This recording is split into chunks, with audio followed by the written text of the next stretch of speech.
என் லைஃப்பில் இந்த மாதிரி ஒரு பெயின்ஃபுல்லான ஒரு ಸಿಚುವೇಶನ್ நான் ಫೇಸ್ பண்ணதே கிடையாது.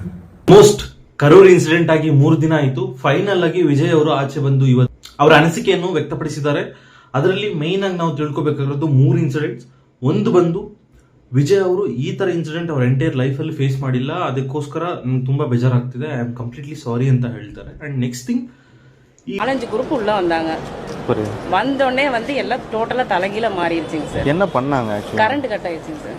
3 ದಿನಾನು ಪ್ರತಿಯೊಂದು ಇನ್ಸಿಡೆಂಟ್ ನ ವಿಡಿಯೋಸ್ ಆಗ್ಲಿ ಇಲ್ಲ ಕ್ಲಿಪ್ಸ್ ಆಗ್ಲಿ ಕರೂರ್ನ ಜನ ಮಾತಾಡ್ತಿರೋ ವಿಡಿಯೋಸ್ ಆಗ್ಲಿ ಪ್ರತಿಯೊಂದು ನಾನು ನೋಡ್ತಿದ್ದೀನಿ ಅಂಡ್ ನಂಗೆ ತುಂಬಾ ಖುಷಿ ಆಗ್ತಿದೆ ಅಂತ ಹೇಳ್ತಾರೆ.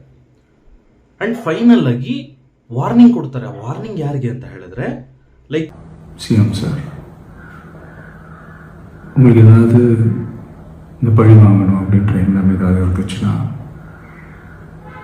என்ன வேணாலும் பண்ணுங்க, அவங்க மேலே கை வைக்காதீங்க. நான் ஒன்று வீட்டில் இருப்பேன், இல்லை நான் ஆஃபீஸில் இருப்பேன்.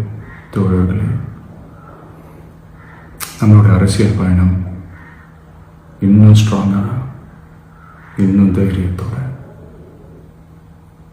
ಕಂಟಿನ್ಯೂ ಆகும். ಕ್ಲಿಯರ್ ಆಗಿ ಮೆನ್ಷನ್ ಮಾಡ್ತಾರೆ ಸಿಎಂ ಅಂತ. ಸೊ ಹೋಪ್ ಇಷ್ಟೊತ್ತಿಗೆ ಅವ್ರು ಯಾರು ಅಂತ ಅರ್ಥ ಆಗಿರುತ್ತೆ. ಅಂಡ್ ಆ ಪೊಲಿಟಿಕಲ್ ಜರ್ನಿಯಲ್ಲಿ ಎಷ್ಟೆಷ್ಟೆಲ್ಲ ಸ್ಟ್ರಗಲ್ಸ್ ನ ಫೇಸ್ ಮಾಡಿದ್ದಾರೆ. ಫಾರ್ ಎಕ್ಸಾಂಪಲ್ ಅವರೊಂದು ಸ್ಲಾಟ್ ಕೇಳಿದ್ರೆ ಇವರು ಒಂದು ಸ್ಲಾಟ್ ಅರೇಂಜ್ ಮಾಡೋದು, ಅವರೊಂದು ದೊಡ್ಡ ದೊಡ್ಡ ಪ್ಲೇಸ್ ನ ಕೇಳಿದ್ರೆ ಚಿಕ್ಕ ಚಿಕ್ಕ ಪ್ಲೇಸಸ್ ಕೊಡೋದು. ಅಂಡ್ ತುಂಬಾ ತುಂಬಾ ಇನ್ನೂ ಹೇಳ್ತಿದ್ದೀನಿ ನೋಡಿ, ಇದೊಂದು ದೊಡ್ಡ ಡಾಕ್ಯುಮೆಂಟ್ರಿನ ಮಾಡ್ಬೋದು. ಬಿಕಾಸ್ 40 ಜನರ ಪ್ರಾಣ ತಂದೆ ಮಗ ಆಟ ಆಡಕ್ ಹೋಗಿ ವಿಜಯ್ ಪಾಟೀಲ್ ಸಾಯಿಸ್ಬಿಟ್ಟು ಇವಾಗ ವಿಜಯನ ಕೆಟ್ಟ ಹೆಸರನ್ನ ಮಾಡಬಹುದು. ಬಟ್ ಇಲ್ಲಿ ಅವರ ಫ್ಯಾನ್ಸ್ ಮತ್ತೆ ಕರೂರ್ನ ಜನ ಮಾತ್ರ ವಿಜಯನ ಕೈ ಬಿಡ್ಲಿಲ್ಲ. ಹೋಪ್ ವಿಜಯ್ ಹೇಳಿರೋ ಪ್ರಕಾರ ಆದಷ್ಟು ಬೇಗ ಅವ್ರನ್ನೆಲ್ಲ ಮೀಟ್ ಮಾಡ್ತಾರೆ.